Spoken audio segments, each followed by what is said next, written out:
Masters हम उस कगार पे आते जा रहे हैं जहाँ हमारे ये लेसन्स तो हमें रामपा जी देने जा रहे हैं, देते हुए हमारी यात्रा इतनी सुंदर बना रहे हैं। और वो आशा करते हैं कि हम सब प्रैक्टिस कर रहे हैं उन्होंने जो बताया है। तो आज चैप्टर 26 है और वो हमें राइट वे ऑफ लिविंग बता रहे हैं, सही तरीके से जीने के नियम, किस तरह से हमें जीना चाहिए। जो मुख्य मुख्य पॉइंट है जो बहुत ही हमें हमेशा ध्यान रखना चाहिए, ऐसे कुछ उन्होंने पॉइंट्स बताए हैं हमें।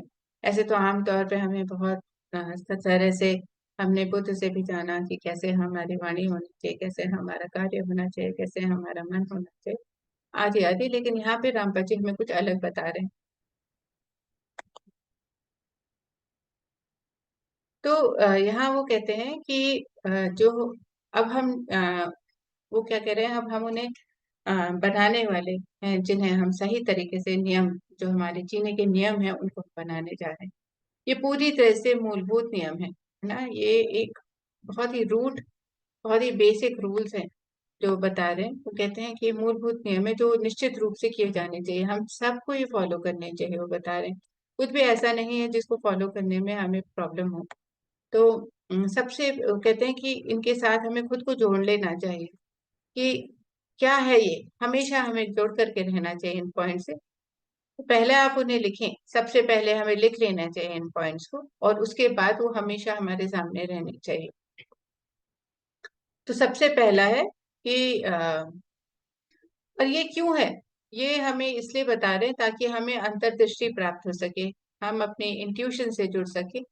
और इंट्यूशन सबसे गहरी चीज है, सबसे डीप चीज है हमारे आध्यात्मिकता की यात्रा में। जब हम अपने अंतर अंतर से जुड़ने लगते हैं तो हम बहुत कुछ आगे बढ़ने लगते हैं आध्यात्मिकता में। तो इसीलिए उन्होंने ये हमें रूल्स बताए हैं ताकि हम द्वैत से अद्वैत की तरफ आ सके। तो बेसिकली ये उसी के लिए है। तो पहला है कि वैसा व्यवहार करें जैसा आप अपने प्रति चाहते हैं। जिस तरह का भी हम व्यवहार दूसरों से चाहते हैं कि दूसरा हमारे साथ करे, तो उसी तरह से हम हमें भी उस दूसरे के साथ वैसा ही व्यवहार करना चाहिए, है ना। तो बहुत बार हमने देखा कि कैसे ये बात जगह जगह में लागू होती है। और हम हमेशा ये सोचते हैं कि हाँ हम हमारे साथ जिस तरह का है वो हम दूसरे से हम अपेक्षा करते हैं, नहीं दूसरा हमारे साथ बिहेव अलग तरह से करे, और जब हमारी बारी आती है तो हम दूसरी तरह से करते हैं और पता ही नहीं, हम सोच भी नहीं पाते, बस हो जाता है किसी समय। तो ऐसे कौन कौन सी सिचुएशंस होती हैं जहाँ पे हम ऐसा होता है कि हम अपना व्यवहार कैसे करते हैं और दूसरे के प्रति हम कैसा चाहते हैं। खास करके देखेंगे आप कि जब हम चल रहे होते हैं रोड्स पे या अपने घर में भी कहीं पर, तो जाने अनजाने में कोई चीज गिर जाती है हाथ से, कोई भी चीज, जैसे कोई रैपर हो गया या कोई घर की गार्डनिंग करी तो पत्ते वत्ते बाहर रह गए या कुछ हो गया, या कोई और कचरा किसी वजह से रह गया, तो हम उसको उठाते नहीं है। हम क्या सोचते हैं, पैर से एक किनारे कर देते हैं कि हाँ ठीक है बाद में कोई क्लीन करेगा। लेकिन जब दूसरा कोई करता है तो हमें बहुत बुरा लगता है ना। तो हम किस तरह का व्यवहार हम करें जो हम दूसरे के तरफ से भी चाहते हैं। तो हम रोड्स क्लीन करने की बात ही है कि बहुत लोग स्पिट करते हैं रोड्स पर या कुछ है, या हाँ ऐसे कोई हमारे में आसपास में कोई ऐसा है तो हम कैसा व्यवहार करते हैं, हम उनको रोकते हैं कि नहीं, टोकते हैं कि नहीं टोकते हैं, या हम अगर ऐसा कभी कुछ किया है तो हमें अपने आप को बदलना है, क्योंकि हमें अच्छा नहीं लगता जब कोई दूसरा ऐसा करता है। ऐसे बहुत सारी चीजें, कोई हमें किसी टोन में बात करता है, अचानक से रिएक्ट कर देता है, हमें अच्छा नहीं लगता है, लेकिन हम करते हैं तो हमें पता भी नहीं चलता है। तो इस तरह से वो कहते हैं कि वैसा व्यवहार करें जैसा आप दूसरों से चाहते हैं, आपके प्रति दूसरा वैसा व्यवहार करे।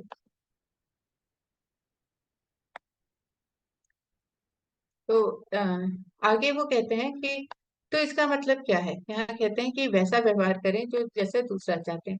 ठीक है, ये काफी अच्छा है, क्योंकि यदि आपके पास सामान्य क्षमताएं हैं, है ना, दक्षताएं हैं, तो आप स्वयं ही पीठ पे छुड़ाने कहते हैं कि अगर आपके पास मान लीजिए बाकी सब जो आपके आसपास हैं वो आप ही की तरह, आप उनकी तरह निपुण हैं किसी भी कार्य में, आप उनकी तरह ही अच्छे हैं, you are best like them, है ना, और या आप उन्हीं की तरह, तो कोई भी नहीं चाहेगा कि हाँ आप व्यवहार अलग करोगे, क्योंकि फिर आप निकाल दिए जाओगे ग्रुप से।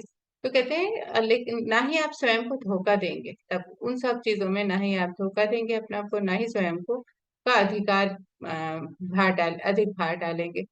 तो कोई भी काम ऐसा हम नहीं करते कि हम पर कोई भार ज्यादा आ जाए। हम कोई भी काम ऐसा नहीं करेंगे कि कोई हमें ओवरलोड कर दे किसी कार्य से, है ना। हम क्या चाहते हैं कि ठीक है हम करेंगे, लेकिन हम बैलेंस वे में करेंगे। ना ही हम हमें कोई धोखा देगा तो हमें अच्छा नहीं लगेगा, है ना। ना ही हम किसी की बैक बाइट हम सोचेंगे कि कोई हमारे बारे में हमारे पीठ पे बात ना करे, हम सामने सामने जो कहना है। लेकिन यही चीज हमें भी दूसरे के लिए करना है कि हमें भी किसी को ओवरलोड काम, जो हमारे लिए काम करते हैं या हमारी हेल्प है घर पे या कोई है, तो ओवरलोड नहीं करना है हमें भी, है ना। हमें जबरदस्ती हमें किसी को भी धोखा नहीं देना है किसी भी काम से। तो जो हम स्वयं के लिए नहीं चाहते वो हम नहीं करना है। तो यही कहते हैं वो कि हमें, यदि आप एक सामान्य व्यक्ति हैं और जितना अधिक संभव हो सके स्वयं की देखभाल करना चाहते हैं हम अपने आप को, है ना। यदि आप किसी दूसरे के से आप चाहते हैं कि वो आपको मदद करे, तो हमें भी उनकी मदद करनी चाहिए। तो हमेशा हमारे पास दूसरों की मदद आएगी, जितना हम करेंगे वही वापस आएगा। Law of cause and effect भी वही है ना मास्टर। तो दूसरे शब्दों में वैसा व्यवहार करें जो आप दूसरों के प्रति चाहते हैं। ये सहायता करता है, ये काम करता है ना। दूसरे को दूसरा व्यक्ति है वो कैसा व्यवहार कर रहा है, ये सारी चीजें हम देखते हैं। यदि कोई व्यक्ति आपके विचारों आशय की जो शुद्धता को स्वीकार नहीं करता है, तो आपको दो या अधिक से अधिक 3 बार खामोशी में पीड़ित होने के बाद आपको उन व्यक्तियों की उपस्थिति से मुक्त रहने में ही भली सलाह दी जाएगी। तो कहते हैं कि अगर आपको कोई ऐसा लगता है जिसकी ये व्यवहार है या जिसका आप स्वीकार नहीं कर पा रहे हैं कुछ, है ना, कुछ आपको जैसा चाहिए वो वैसा नहीं है और आप वैसे नहीं है, है ना, जैसा वो व्यक्ति है, तब हमें क्या करना है कि हमें 2-4 बार उसको मौका देना है, बोलना है, और उसके बाद हमें उसके साथ नहीं रहना है। हम उतना कर सकते हैं, लेकिन हम ना ही गलत करना चाहिए हमें। जो हम गलत नहीं हमें पसंद है उसको हमें स्वीकार नहीं कर लेना है कि हम गलत कर लें उसकी तरह, सिर्फ उसका साथ बना करके रखने के लिए। तो यहाँ रामबा जी कह रहे हैं कि हमें वहां से फिर मुक्ति, अपना उस जगह से हमें मुक्त हो लेना है। तो यहाँ पर कहते हैं कि पृथ्वी पर हम कुछ थोड़े से डराने वाले लोग भी मिल सकते हैं हमें। बहुत सारे लोग हैं जो हमें अलग अलग तरह से डराते हैं ना। हमारी कंडीशनिंग इस तरह की हुई है बचपन से, जब से हम पैदा होते हैं तो कोई ना कोई ऐसा होता है, अरे यहाँ नहीं जाना, यहाँ पे भूत है, यहाँ पे जाओगे तो देखो वहां पे कौन आएगा, है ना। तो कोई पकड़ लेगा तुमको, कोई ऐसा करेगा। तो कितनी सारी हमारी कंडीशनिंग होती है। तो बहुत सारे लोग होते हैं जो हमें डरा करके रखते हैं पृथ्वी पे। बड़े होने तक भी ऐसे होता है कई बार। परंतु हम केवल आवश्यकता की वजह से ही ऐसे लोगों का चुनाव से नहीं बच सकते हैं कि अगर हमें लगता है कि नहीं, अरे इन लोगों के साथ तो हमें रहना ही है क्योंकि हमारी आवश्यकता है, हमें अपना आपको ऐसा लगता है कि नहीं और कुछ हो ही नहीं सकता हमें, तब हमें ये चीजें करने से मुक्त होना है। हमें किसी की भी कंडीशनिंग इस तरह की नहीं लेनी जहाँ पे हम डरे। तो क्योंकि हम दूसरे को नहीं डराएंगे तो स्वयं भी हम नहीं, हमें डरना नहीं पसंद है, तो हमें दूसरों को भी ऐसी कंडीशनिंग नहीं देनी है, चाहे वो हमारे बच्चे ही क्यों ना हो। तो हमेशा हमें याद रखना है कि जो हमें पसंद नहीं है वो हम दूसरों के साथ हमें बिल्कुल भी वैसा नहीं करना है। तो यहाँ पे मास्टर्स वो कहते हैं कि चाहे वो हमारा चरित्र हो, है ना, चाहे वो दूसरे के प्रति हमारा व्यवहार हो, हमें सब कुछ वैसा ही समझना है और करना है। ऐसे मनुष्य के रूप में जाएगा जो भलाई करता है, एक व्यक्ति जो वायदे का पालन करता है, ताकि यदि आप ठगे गए हैं तो उनके साथ ठगी करने वाला आपसे कोई सहानुभूति नहीं पा सकेगा। तो अगर हमें कैसे लगता है कि कई बार ना जो हमारे जीवन में हो चुका है, मान लीजिए जैसे यहाँ पर ही एग्जाम्पल दिया कि किसी ने हमें ठगा था कभी, अब हमने उसको ठग लिया है तो हमें कोई होगा ही नहीं, है ना। तो या फिर यदि कभी आपने ठगे हैं और आज आपके साथ ठगी करने वाला है कोई भी, तो हम उसके साथ कोई भी सहानुभूति नहीं करेगा, क्योंकि उसने वो टिट फॉर टैट वाली बात हो जाती है। तो इसीलिए वो कहते हैं मास्टर्स कि हमें जैसा हमारा व्यवहार है हमें दूसरे के साथ करना चाहिए। तो ये हर एक व्यक्ति अगर इस बात का ध्यान रखेगा तो कहीं पर भी कोई बुराई होगी ही नहीं, कुछ भी ऐसा होगा ही नहीं कि जो दूसरा को पसंद नहीं आए वो व्यवहार करेगा कोई। हर एक दूसरे का ख्याल रखते हुए ही कार्य करेगा, व्यवहार करेगा। तो इसीलिए वो कहते हैं कि हर एक सबको ये ख्याल रखना है, हम अपने से शुरू करना है, शुरुआत करनी है, और जब हम करेंगे तो सामने वाला भी वैसे ही करेगा। और दूसरा पॉइंट यहाँ पर है कि दूसरों के विषय में निर्णय ना ले, डू नॉट जज अदर्स, वो कहते हैं। तो यहाँ पे जो रामपा जी का जो नंबर 2 पॉइंट है, वो है कि दूसरों के संबंध में निर्णय नहीं लेना है ना। उस व्यक्ति के प्रति जिसके संबंध में आपने निर्णय लिया था या जिसकी निंदा की थी, आप भी इसी अवस्था में हो सकते हैं। तो अगर आप किसी की निंदा करते हैं,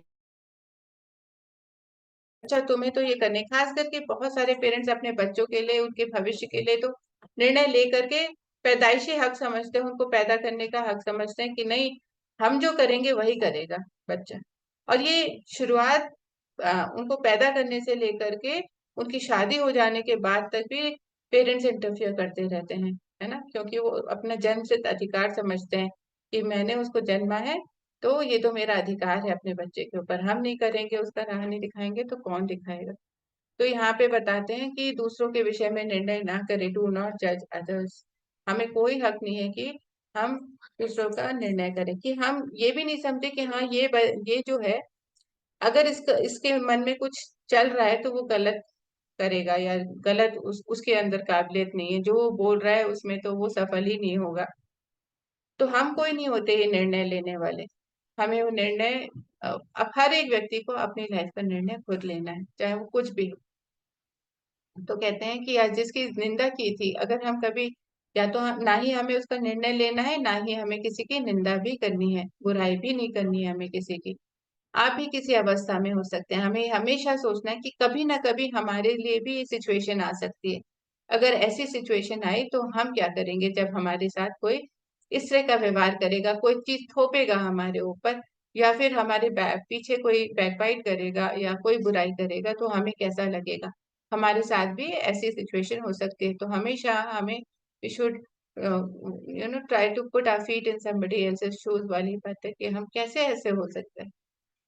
तो इसीलिए आप अपने खुद के मामलों में संबंधित परिस्थितियों को जानते हैं। हर एक व्यक्ति उसकी परिस्थिति वही जान सकता है, हर एक इंडिविजुअल अपनी स्वयं की परिस्थिति जानता है, कोई दूसरा उसको नहीं जान सकता। जी कहते हैं कि कोई भी किसी दूसरे की परिस्थिति नहीं जान सकता, वो किस परिस्थिति में है, क्योंकि परिस्थिति सिर्फ इस भौतिक शरीर से लेकर के नहीं है, आत्म स्वरूप में भी है उसकी परिस्थिति। उसकी परिस्थिति है कि उसने वो चुना है, उसको कोई लेसन सीखना है। हमारे लिए वो बेचारा हो सकता है, हमारे लिए ना समझ हो सकता है, लेकिन वो असलियत में वो ज्ञान प्राप्त करने के लिए आया है, वो अनुभव प्राप्त करने के लिए आया है। तो हम कोई भी नहीं होते हैं जो हम उसको जज करें। वो उस अपने आप को, हो सकता है वो महाज्ञानी रहा हो अपने पिछले जन्मों में, लेकिन उसने चूज किया है एक लेसन को सीखना इस धरती पर, जहाँ वो उस बात को अनजान है जिसको सीखने के लिए आया है। तो वो सिर्फ उस लेसन को सीखने के लिए आया है, इसलिए वो उस लेवल पे हमें दिखता है, लेकिन एक्चुअली वो बहुत बहुत उसने बहुत सारा ज्ञान पहले से लिया है, और वो एक उच्च लेवल का मास्टर भी हो सकता है, जो हमारे सामने हमें कुछ भी नहीं दिखता। तो कहते हैं कि हमें कभी भी किसी के लिए कोई निंदा नहीं करनी चाहिए, कोई निर्णय हमें किसी विषय का दूसरों के लिए नहीं लेना चाहिए, जब तक कि दूसरा हमसे ना पूछे कोई सहायता के लिए। तो वो कहते हैं कि दूसरा कोई भी नहीं जानता कि उसकी परिस्थिति सामने वाले की क्या है, चाहे वो कितना भी करीबी हो, कितना भी प्रिय हो, लेकिन वो आपकी आत्मा के विचार को नहीं समझ पाएगा। तो हमारे हम सोचेंगे अरे हमारे जो बेटर हाफ हैं, हमारे बच्चे हैं, हमारे माता पिता हैं, वो तो हमें इतनी गहराई से जानते हैं, पर वो गहराई सिर्फ भौतिक स्तर पर है, जब तक कि वो लोग स्वयं भी आध्यात्मिकता में उस स्तर पे ना हो कि वो आपको आध्यात्मिकता के लेवल पे समझते हो। लेकिन एक कॉमन आदमी के लिए यहाँ बताया है कि हमें कोई हक नहीं बनता, क्योंकि आत्मा के विचार के लिए हम वो बात नहीं समझ पाएंगे, विचार को साझा नहीं कर पाएंगे एक दूसरे के। आत्मा का विचार को हम कहीं पे भी किसी के साथ भी साझा नहीं कर पाते, एक आत्मा ही दूसरी आत्मा को समझ पाएगी। कम से कम इस पृथ्वी पर कोई व्यक्ति के दूसरे किसी व्यक्ति के साथ पूरी तरह से तालमेल में नहीं हो सकता, ऐसा रामबा जी कहते हैं। कहते हैं हम पूरी तरह से, हम सोचे ना कि हम तो बिल्कुल बैलेंस में, हम तो, हमारी फ्रीक्वेंसी, हमारी केमिस्ट्री तो बहुत ही ज्यादा मैच करती है एक दूसरे के साथ, लेकिन फिर भी वो केमिस्ट्री जो मैच करेगी वो 92%, 95% कर लेगी, 98% कर लेगी, कहीं ना कहीं कुछ ऐसा है जो हमें इंडिविजुअल बनाता है ना, तभी हम कहते हैं हम इंडिविजुअल हैं। तो इसीलिए वो कहते हैं कि पूरी तरह से कोई भी तालमेल में एक नहीं हो सकता, चाहे वो कितना भी प्रिय हो, कितनी भी आपकी केमिस्ट्री मैच करती हो एक दूसरे से। संभवतः आप शादीशुदा हैं, कहते हैं संभवतः आप अपने साथी से बहुत प्रसन्न हैं, आप बहुत खुश हैं एक दूसरे के साथ, दो जीवन साथी। लेकिन फिर भी एक अच्छी शादी में भी कई बार साथी वो करता है जो दूसरे को पूरी तरह से चुभने वाला होता है। कुछ ना कुछ ऐसा होता है अ, जो हस्बैंड वाइफ के बीच में, जहाँ पे एक दूसरे का कुछ अच्छा नहीं लगता होगा, है ना? कुछ तो होगा छोटा सा। तो कहते हैं अक्सर किसी को अपना उद्देश्य समझना संभव नहीं होता है। हर एक को हम अपना उद्देश्य नहीं बता सकते, ना ही हम समझा सकते हैं, ना ही वो समझेगा। हर एक उद्देश्य को वो नहीं समझा सकते हैं। हो सकता है कई सारे उद्देश्य समझते हो, एक दूसरे से डिस्कस करते हैं, बहुत कुछ समझते हैं, लेकिन बहुत कुछ ऐसा होता है जो हम दूसरे को नहीं समझा पाएंगे। तो यहाँ पे रामपा जी कह रहे हैं कि हम सब, चाहे वो कितना भी गहरा मित्र हो, चाहे वो कितना ही हमारा रिलेशनशिप कितना ही गहरा क्यों ना हो, लेकिन हम कुछ ना कुछ ऐसा रहता है जो हम सिर्फ हम हैं, और कोई भी हमारी तरह नहीं है उसमें। तो अपने में से सबसे भोले व्यक्ति को सबसे पहले पत्थर फेंकना शुरू करने दो। तो हमारे अंदर, हमारे यहाँ जो भी सबसे भोला व्यक्ति है ना, कहते हैं उसको फेंकना, उसे बोलो कि पत्थर फेंकना शुरू करे। कांच के घर में रहने वाले दूसरों पर पत्थर नहीं फेंकते हैं, कहते हैं। ये कुछ बहुत अच्छी शिक्षा है। कहते हैं कि सबसे पहले हमने अपने भीतर देखना है। अगर हम किसी की बैक बाइटिंग कर रहे हैं, है ना, हम किसी की निंदा कर रहे हैं, तो निंदा करने से पहले अपने अंदर देखना है।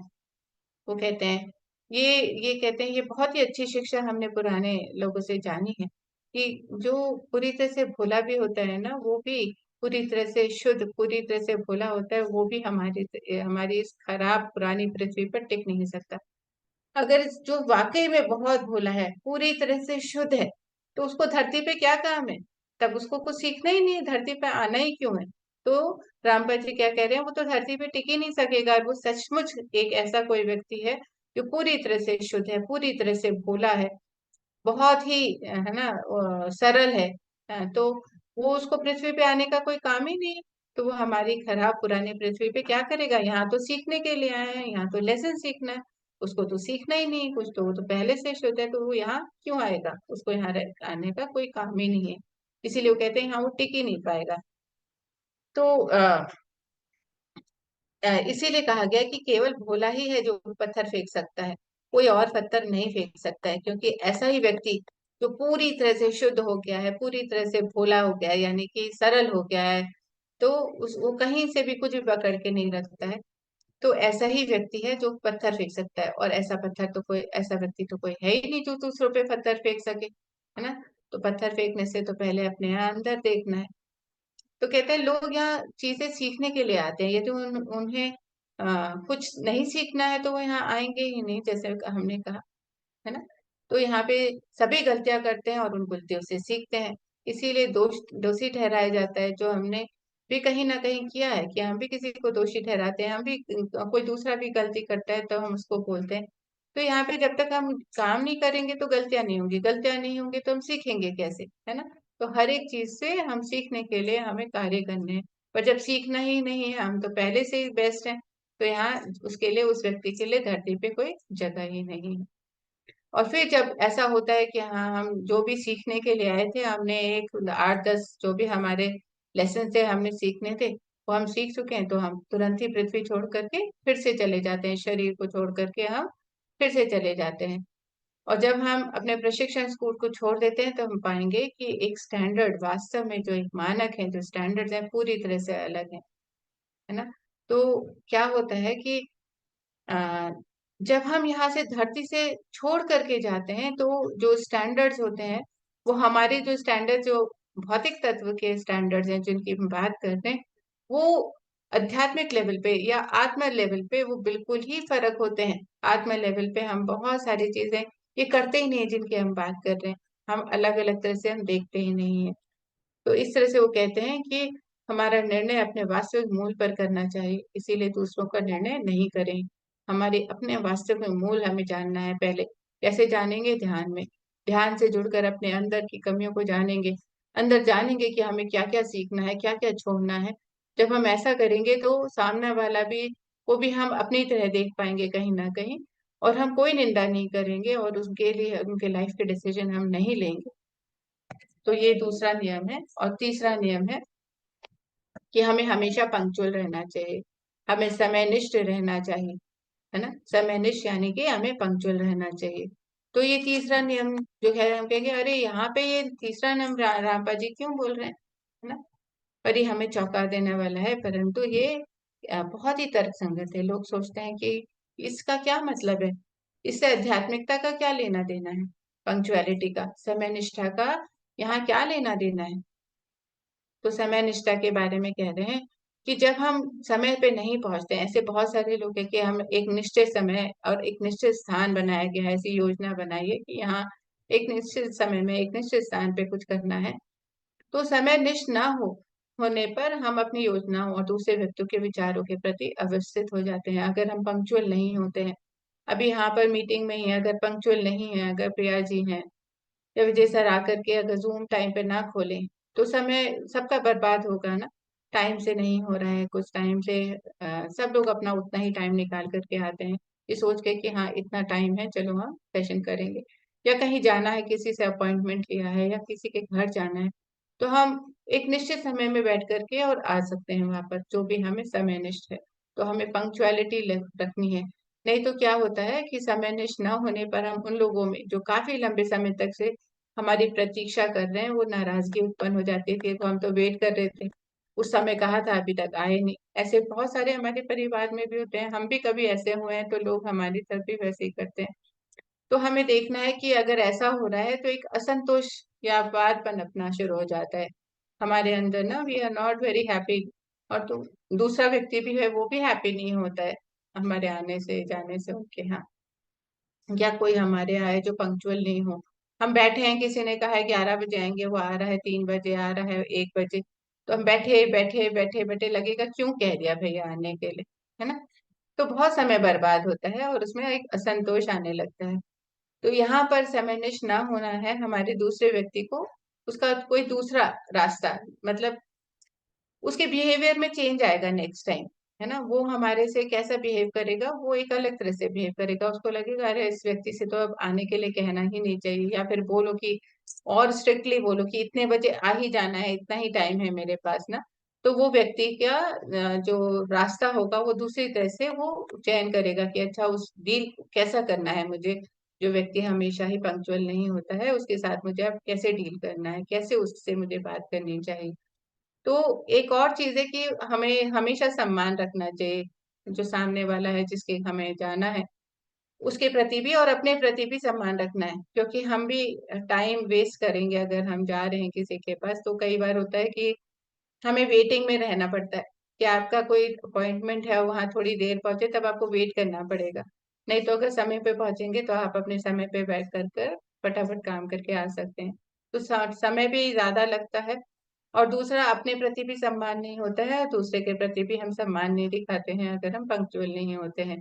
तो एक तब कहते हैं समय निश्चितता है, एक मूल है जिसको बढ़ाने का बहुत लाभ बहुत अधिक है। जैसे जैसे हम पंक्चुअल होते जाएंगे, अपने अंदर इक्वालिटी को विकसित करते जाएंगे, तो हमारी खुद की मानसिक और आध्यात्मिक जो है, हम अपने के लेवल बढ़ाने लगते हैं, है ना। मानसिक और आध्यात्मिक लेवल हमारा बढ़ने लगता है, हम अच्छा फील करते हैं, हम खुश रहते हैं। तो यहाँ पे फोर्थ है कि हमें किसी भी दूसरे व्यक्ति के धर्म का उपहास नहीं करना चाहिए। हमें दूसरे के धर्म को मॉक नहीं करना चाहिए, है ना। We should not laugh. हमें कोई भी हक नहीं बनता कि हम इस तरह का बिहेव करें कि जो दूसरा है धर्म के ऊपर ना हंसे, है ना, और ना दूसरों के विश्वासों के ऊपर बहस करें। तो ये फोर्थ पॉइंट है, कि धर्म के ऊपर ना हंसे और ना ही दूसरों के विश्वासों के ऊपर बहस करें। तो अभी तक हमारे फर्स्ट थ्री क्या है, वैसा व्यवहार करें जैसे आप अपने प्रति चाहते हैं। सेकंड, दूसरों के संबंध में निर्णय ना ले, नो इंटरफियर, नो जजमेंट, ना। जो जो कुछ करना है उसके लिए समयनिष्ठ हो, पंक्चुअल है। और फोर्थ है, धर्म के ऊपर ना हंसे और दूसरों के विश्वासों के ऊपर हमें बहस करनी चाहिए। तो इस तरह से रामपाल जी कह रहे हैं कि हमें हमेशा दूसरे के धर्म के पक्ष के लिए भी हमें हमेशा हमें रिस्पेक्ट देनी चाहिए। हमें कोई हक नहीं बनता कि हम दूसरे के धर्म का उपहास बनाए, हम मॉक करें किसी को या फिर हम हंसे दूसरे के धर्म के ऊपर। उनके तौर तरीके जो धर्म का है, उनका धर्म क्या बताता है, उस तरह से उनके जो तौर तरीके हैं, हमें कोई हक नहीं बनता उनके ऊपर हमें कमेंट करने का, उनके ऊपर हमें दूसरे के धर्म के ऊपर कोई भी बात करने का। आप इस पर विश्वास करें, दूसरा उस पर विश्वास करता है। हमें हमेशा ये हम समझना चाहिए कि वो जो सामने वाला है, जो जिसका धर्म कोई और है, वो उस धर्म को पालन करता है, उस पे विश्वास करता है। इसीलिए हमें उसकी रिस्पेक्ट करनी चाहिए कि वो अपने धर्म पर विश्वास करता है, और हमें अपने धर्म पर विश्वास करनी चाहिए। उसी तरह से जैसे कि पहले पॉइंट में बताया गया है कि हम जैसा दूसरे से चाहते हैं, जैसे स्वयं से चाहते हैं, वैसे ही हमें दूसरे से भी करना चाहिए व्यवहार। तो ये वीजा विज भी है कि जैसा हम अपने से चाहते हैं, वैसे ही हमें दूसरे से करना चाहिए। तो हमें किसी के भी धर्म पर हंसना नहीं है, हमें किसी को भी मॉक नहीं करना है, और हमें ना ही किसी का ऐसे मजाक बनाना है किसी के धर्म को लेकर के। तो कई वो कहते हैं क्या कोई फर्क पड़ता है कि आप ईश्वर को क्या कहते हैं, ईश्वर तो एक है ना, ईश्वर है ना। हम चाहे भगवान कहता है कोई, जीसस कहता है कोई, अल्लाह कहता है ना, कोई गुरु नानक जी को, जो भी उनके यहाँ अलग अलग तरह से कहते हैं, अलग अलग नाम है, अलग अलग धर्म में भगवान को अलग अलग रूप में देखा गया है। और कुछ ऐसे हैं जो सिर्फ भगवान को ऊर्जा के रूप में देते हैं, ऐसे महासंत हैं जो सिर्फ भगवान को ऊर्जा रूप में देखते हैं। तो जब भगवान एक है, तो वो तो बस नाम बदल गया है। तो कह रहे हैं ईश्वर को कुछ भी कहा जाए, इससे क्या फर्क पड़ता है। एक सिक्के के दो पहलुओं के ऊपर बहस करते रहते हैं कि अच्छा मेरा अच्छा है ये वाला, मेरा वाला अच्छा है, मेरी साइड अच्छी है, तुम्हारी साइड अच्छी है, लेकिन है तो एक ही ईश्वर यहाँ पर। रामपा जी हमें बता रहे हैं। तो धर्मों के चिंतन के संबंध में वो कहते हैं बहुत ही बड़ा दुर्भाग्य है हमारा कि मानवता के पूरे इतिहास में धर्मों के संबंध में काफी कुछ होता रहा है। धर्म को लेकर के बहुत सारी चर्चाएं होती हैं, बहुत लोग माइंड डिविएट कर देते हैं, है ना, और बहुत सारे नेगेटिविटी आ जाती है कई बार धर्मों के लेकर के। और हम कभी भी सारे धर्मों की रिस्पेक्ट पूरी तरह से नहीं कर पाते हैं, क्योंकि इतना कुछ सोसाइटी में चलता है। तो कहते हैं कि ये दुर्भाग्य है हमारा। हमें तो केवल अपने अच्छे विचार उत्पन्न करने के लिए बने होने चाहिए। धर्म ऐसा होना चाहिए जो हमारे मन में अच्छे विचार उत्पन्न करता हो, ऐसा रामपा जी हमें बता रहे हैं। तो कहाँ हम बदल सकते हैं, हम एज अ ध्यानी हम कैसे अपने आप में बदलाव ला सकते हैं, ये हमें देखना है कि हम दूसरे धर्म की भी कैसे रिस्पेक्ट करें। और जब हम रिस्पेक्ट करेंगे तो हम रिस्पेक्ट वर्दी बनेंगे, तो दूसरा भी हमारे हमारे धर्म की रिस्पेक्ट करेगा। और ना भी करे तो हमें कोई भी अपेक्षा नहीं रखनी, है ना। तो नेक्स्ट है जो यहाँ पर फिफ्थ फिफ्थ पॉइंट है, वो है कि धर्म से संबंधित नियमों के क्रमांक वाले इस नियम में है कि किसी को भी अपने धर्म का पालन करना चाहिए। हमें अपने धर्म का पालन, हर किसी को अपने धर्म का पालन करना चाहिए। तो पहला है कि हमें धर्म का, दूसरे के धर्म पे हंसना नहीं चाहिए। यहाँ फिफ्थ पॉइंट है कि हमें अपने धर्म का पालन करना चाहिए। तो ये परिवर्तन यदा कदा ही कहना, यहाँ पे परिवर्तन, धर्म परिवर्तन जैसे बहुत लोग करते हैं ना चेंज कर लेते हैं, तो कहते हैं इसकी जरूरत क्या है। जहां पे भी आप आए हो, आपने बचपन से आप उस जगह में रहे हो, आपको उसके बारे में पता है, आप उसमें, तो उस आपको एक चीज बहुत ही बचपन से आप जिस जगह में पले बड़े हो वहां के बारे में आपको बहुत कुछ पता है, उस धर्म के बारे में।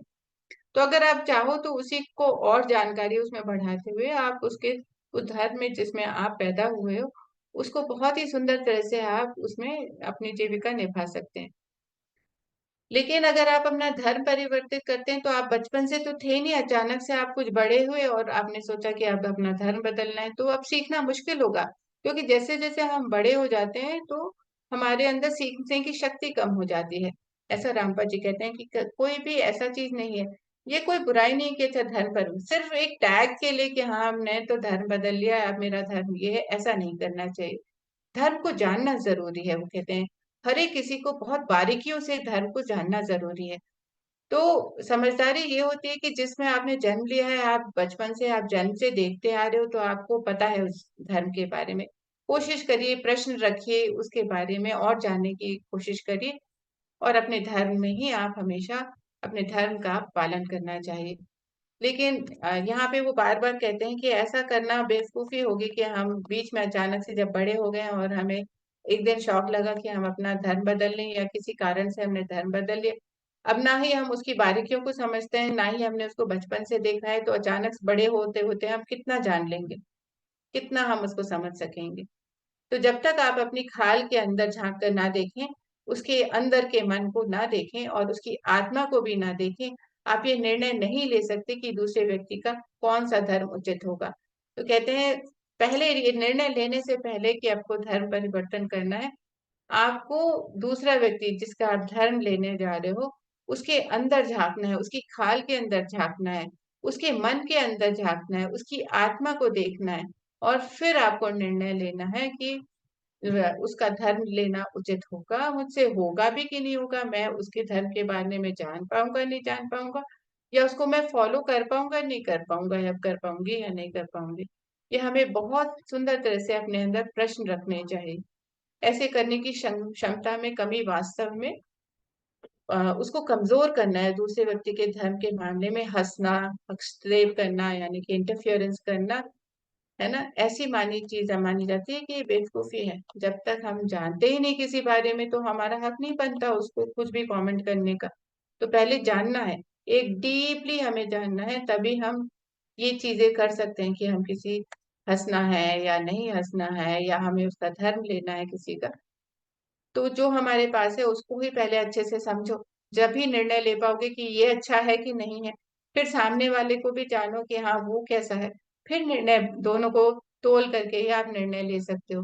पहले तो अपने अंदर को देखना है, कहते हैं अपनी खाल के अंदर देखो पहले, अपने मन के अंदर देखो, अपनी आत्मा के अंदर देखो, और फिर समझो कि अपना धर्म क्या है, और सामने वाले के भी इसी तरह से देखो, और फिर समझो कि वहां क्या है। तभी आपको परिवर्तन करने की जरूरत नहीं, तो ईश्वर तो एक ही है, उसमें कोई भी नहीं है, बस नाम फर्क है। तो ये था फिफ्थ पॉइंट। और सिक्स है, जादू में डूबने से, जादू के में डूबने से बचे रहें। तो हमें जादू टोना वाली जो चीजें होती है ना, उनमें पड़ना नहीं है मास्टर्स। तो रामपा जी बहुत ही सुंदर तरह से ये हमारा छठा पॉइंट हमें बता रहे हैं कि जादू में हाथ डालने से दूर रहें। ये है सिक्स पॉइंट हमारा, कि कभी भी हमें जादू और इन चीजों में हमें क्यों नहीं पढ़ना चाहे, वो ये हमें बता रहे।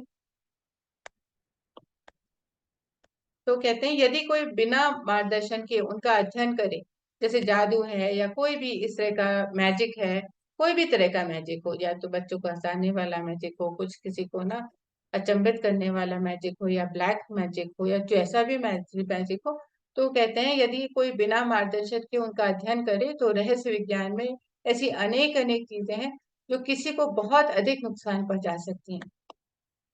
तो हमें पहले, जब तक कि कोई गुरु नहीं है जो कि मार्गदर्शन हमें दे रहा है, जिसके सानिध्य में हम रह करके हम अध्ययन कर सके, हम सीख सके, तो तब तक ये जो रहस्य विज्ञान होते हैं ना, जो कि ऐसे साइंस है जिनके बारे में बहुत नहीं है पता है ना, हिडन साइंस है जो, है ना, वो उसके बारे में वो कहते हैं हमें उसको तभी करना चाहिए जब हम किसी के मार्गदर्शन में कर रहे हैं, जो कोई कोई टीचर है, कोई गुरु है जो हमें सिखाएगा ये। और ऐसी अनेक अनेक चीजें जो किसी को बहुत अधिक नुकसान पहुंचा सकती हैं, अगर हमारे पास कोई ऐसा नहीं है ट्रेन कर रहा है जो हमें, तो हमें कोई भी बहुत बड़ा नुकसान भी हो सकता है इन सारी चीजों से। कई बार जादू हमने सही से सीखा नहीं है ना। हमने अली बाबा 40 चोर की कहानी सुनी है, जिसमें उसको दरवाजा खोलना तो आ गया था, लेकिन बाहर आने का उसको पता ही नहीं था, उसने सीखा ही नहीं, आधा ही ज्ञान लिया, है ना। तो वो वहीं का वहीं रह गया। तो जादू है या कोई भी विद्या है, उसको पूरा सीखना जरूरी है ना। अभिमन्यु ने जैसे सीखा था, उनको अंदर जाना आता था, बाहर जाना नहीं आता था, वो कभी सीखे ही नहीं, कभी प्रश्न ही नहीं आया इस बारे में। तो ऐसे बहुत सारी चीजें हैं, जब तक कि हम पूरी तरह से नहीं सीखें, वो एक नुकसान पहुंचा सकती हैं, हम फंस के रह सकते हैं। इसी तरह से नक्षत्र विज्ञानी है ना, जो स्पेस साइंटिस्ट हैं, जो ये सारे और बहुत सारे तरह के जो उच्च शक्ति वाले व्यक्ति हैं, जिनको दूरदर्शक है, जिनको बहुत कुछ दिखता है ना, सीधे सीधे नजर गड़ा करके वो देख लेते हैं। तो सूर्य को भी, जैसे स्पेस में भी है लोग जो स्पेस रिसर्चर हैं, वो सूर्य को किसी एक इंस्ट्रूमेंट के थ्रू ही देखते हैं, लेंस के थ्रू ही देखते हैं। उनको भी पता होता है सूर्य को ऐसे डायरेक्टली देखेंगे तो उनकी आंखें खराब हो जाएंगी। लेकिन एक व्यक्ति जो देख रहा है, अरे ऐसे सूर्य को देख रहा है, उसको पता ही नहीं कौन सा लेंस लेना है, उसने कुछ भी उठा लिया हाथ में और उसको लगा अच्छा इसको लगा के देख लेंगे तो आंखें खराब हो जाएंगी। तो इसी तरह से हमें पूरी तरह से जानकारी होनी चाहिए किसी भी चीज को करने से पहले, जो कि रहस्यमय है, जिसके बारे में पूरी तरह से नहीं पता है। तो जब नहीं पता है, अज्ञान है हमारे अंदर और आधा अधूरा ज्ञान है, तो हमें वैसी चीजें करनी ही नहीं चाहिए। हमें उसके बारे में कहीं से ट्रेंड होना है, उसके बाद ही हमें वो सारी चीजें करनी चाहिए। तो यहाँ पे इस तरह से वो कहते हैं कि यहाँ पे वो बता रहे हैं कि जो वेस्ट में है, पूर्वी शरीर में है, वहां पे यहाँ पे ये ईस्टर्न मतलब यहाँ पर है, तो वहां पे क्या कहते हैं कि वो आ, यहाँ पे हम लोग के यहाँ क्या होता है इंडिया में कि पहले जब धीरे धीरे से जो मुद्राएं वगैरह सीखते हैं, वो धीरे धीरे से सीखना शुरू करते हैं। एकदम से जो बिल्कुल हाई फाई मुद्राएं हैं जिनमें थोड़ा सा और प्रयास की जरूरत है, कुछ उनको नहीं सिखाया जाता है, पहले सिंपल वाली सिखाई जाती है। चाहे योगा भी होगा, वो धीरे धीरे पहले सिंपल वाला सिखाया जाएगा, फिर धीरे धीरे एडवांस लेवल सिखाए जाते हैं। तो बेसिक से एडवांस की तरफ जाते हैं, सीधे एडवांस नहीं सीखते हैं, नहीं तो शरीर को नुकसान होगा अगर हम एडवांस वाले ही डायरेक्टली करना शुरू कर देंगे। क्योंकि उनको अभ्यास करने की जरूरत है, अभ्यास से ही शरीर धीरे धीरे एडवांस को लेने के लिए तैयार होता है ना। तो इस तरह से मास्टर बताया गया है कि हमें हमेशा ही वो काम करने चाहिए इस तरह के किसी संरक्षण में ही हमें करने चाहिए। और कहते हैं कि ऐसे दुर्भाग्यवश अनेक लोग हैं इन भविष्यवाण। यहाँ पे एक बहुत सुंदर उन्होंने बताया कि भविष्य के बारे में है ना, भविष्य कथन के बारे में लोग बहुत ज्यादा हॉरोस्कोप के बारे में जानते हैं। कुछ भी जीवन है, बहुत लोगों की टेंडेंसी होती है, कुछ हुआ जीवन में, जरा सा कुछ हुआ तो सीधे वो पंडित के पास जाएंगे और उनसे भविष्यवाणी के बारे में करते हैं। कई लोग तो डेली न्यूज़पेपर देखते हैं, डेली फोरकास्ट देखते हैं कि अच्छा ज़ोडिक साइन का आज क्या फोरकास्ट है, हमारे क्या मेरे परिवारजनों का सबका देख डालेंगे और उस पर विश्वास भी कर लेंगे। तो विश्वास वो कहते हैं बहुत ही खतरनाक चीज है ऐसा करना। क्योंकि जब आप विश्वास करते हो, वास्तव में उसके पास जिसने वो न्यूज़पेपर में छापा है, उसके पास तो जानकारी ही नहीं है आपके बारे में कुछ, उसको नहीं पता है, उसके अत्यधिक ज्ञान है ही नहीं, है ना। कि इसलिए जो गणनाएं करी हैं उसने, वो तो एक कॉमन गणना कर दी है उसने। तो किसी ज्योतिषी को अगर आपको वाकई में ऐसा करना है, तो उसको बहुत सारी इंफॉर्मेशन चाहिए होगी आपसे कि आपके डेट ऑफ बर्थ करें, उसको सही टाइम देना है, सही डेट देनी है, उसके बाद वो गणना करेगा, उसके बाद उसको रीड करेगा तरीके से और उसके बाद वो बताएगा आपको। सिर्फ न्यूज़पेपर में डायरेक्टली बताने से नहीं होता है। वो भी एक उतना उच्च लेवल का पंडित हो जिसको ये सारी बातें पता है, ऐसे ज्योतिषी हों। और अगर वो ऐसे ज्योतिषी हैं तो उनकी सेवा बहुत महंगी होगी, ऐसा रामपा जी कहते हैं। जो चंद्र राशि या सूर्य राशि या किसी के बालों का रंग देखना, या किसी के पैरों के अंगूठे ऊपर की तरफ मुड़े हैं नीचे की तरफ मुड़े हैं, ये सब काफी नहीं है। ये सारी चीजों से किसी का भी कुछ भी अनुमान लगाना कि उसका जीवन कैसा होगा या ये व्यक्ति हमारे लिए कैसा होगा हमारे जीवन में, उसके लिए बहुत सारे और कैलकुलेशन करने की जरूरी होती है। और वो एक जो मास्टर है अपने इस कला में, वही बता सकता है। कि कोई भी आए गिरा उसको आधी नॉलेज वाले व्यक्ति को हमें नहीं दिखाना चाहिए। जब वो बहुत अच्छा हो, है ना, किसी उस चीज में, तभी वो होता है। तो जैसे हम विनम्रता पूर्वकता के साथ रहेंगे, तो हमें हमेशा शुद्ध रहना है, प्यार से रहना है, भोला रहना है, सरल रहना है, वही काफी है। रामपा जी कह रहे हैं इन सारी चीजों में हमें नहीं पढ़ना चाहिए, या फिर पढ़ना ही है तो अच्छे से पढ़ो, किसी अच्छे व्यक्ति से जाकर के जो कि दक्ष है उस कार्य में, उससे पढ़ो। तो लास्ट है, वो कहते हैं लास्ट पॉइंट है कि हमें मादक पे, है ना, कोई भी refrain from taking intoxicating drinks और ड्रग्स।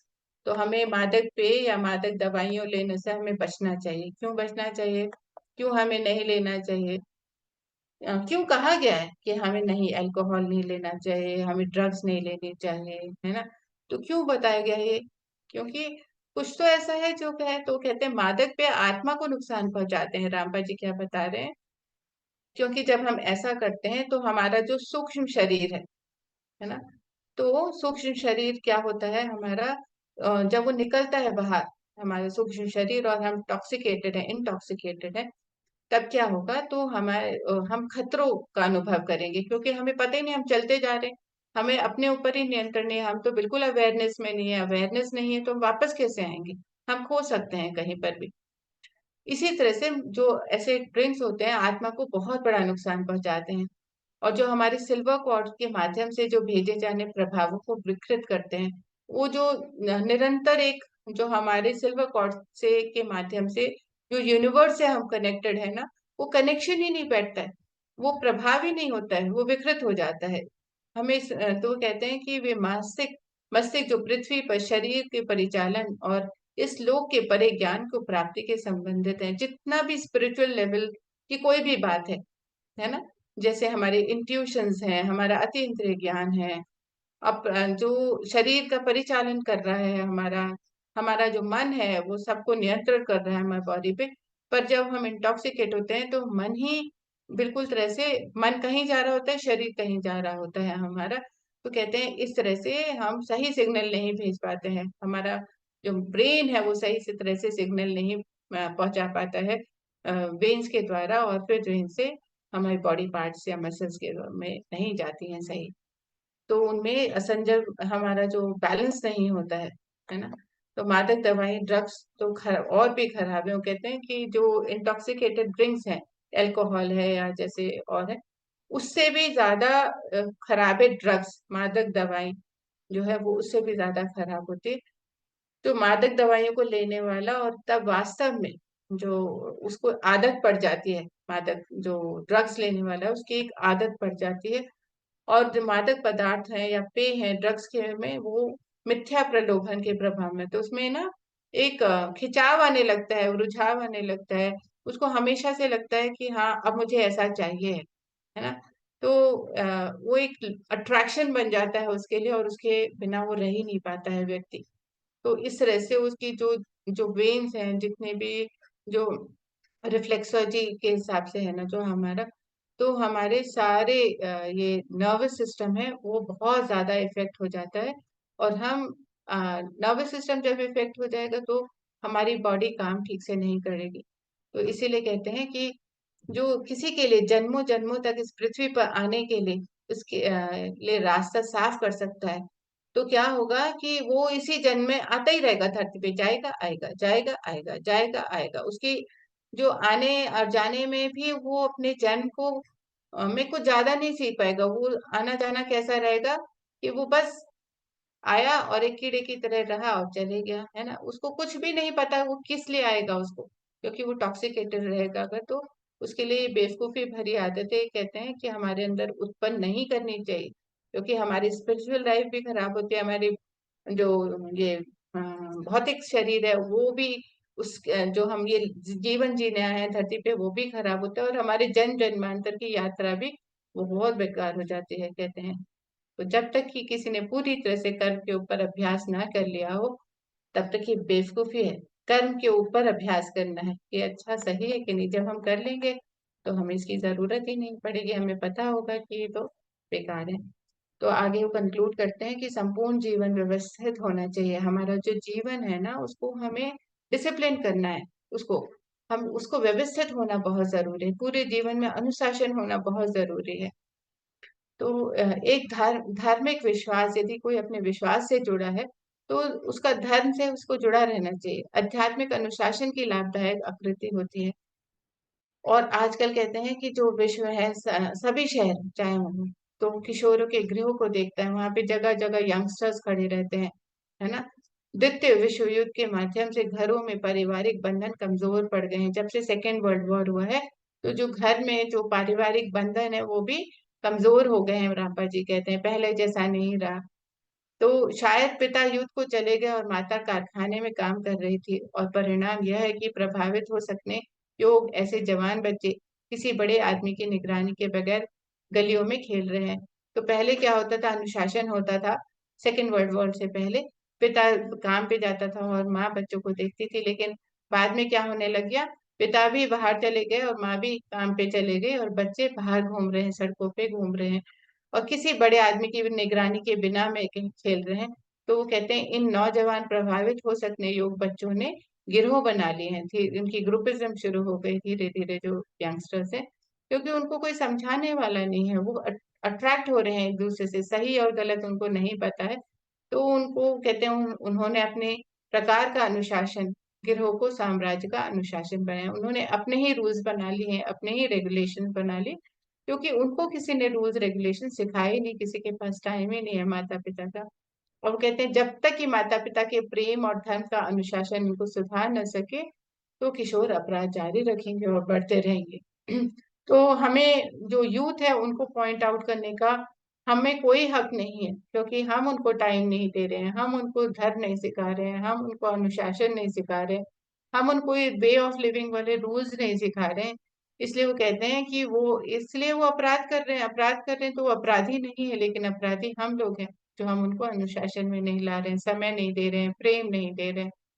तो यदि हम सभी मानसिक अनुशासन में रहें, तो हम सब उन लोगों के लिए उनके पास ये नहीं है किसी प्रकार के उदाहरण प्रस्तुत कर सकते हैं।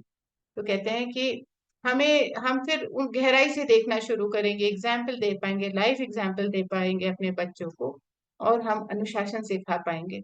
तो यहाँ जो आखिरी पैराग्राफ है वो यही है कि हमें खुद को अनुशासित करना है, तभी हम अपने बच्चों को अनुशासित कर पाएंगे। सबसे पहले हमें अनुशासन में लाना है, अपने आप को नियंत्रण में लाना है। हमें ज्यादा कितना ज्यादा चाहिए या हमें को हम उसको अ, एक लाइन ड्रॉ कर सकते हैं, और उस हिसाब से हमें देखना है। तो मास्टर यहीं पर ही मैं अपनी वाणी को विराम देती हूँ। तो ये जो 7 पॉइंट्स है हमें जीने के तरीका जो सिखाया है, वो हम आज जाना है रापा जी को, उनको बहुत बहुत धन्यवाद करती हूँ मैं। हम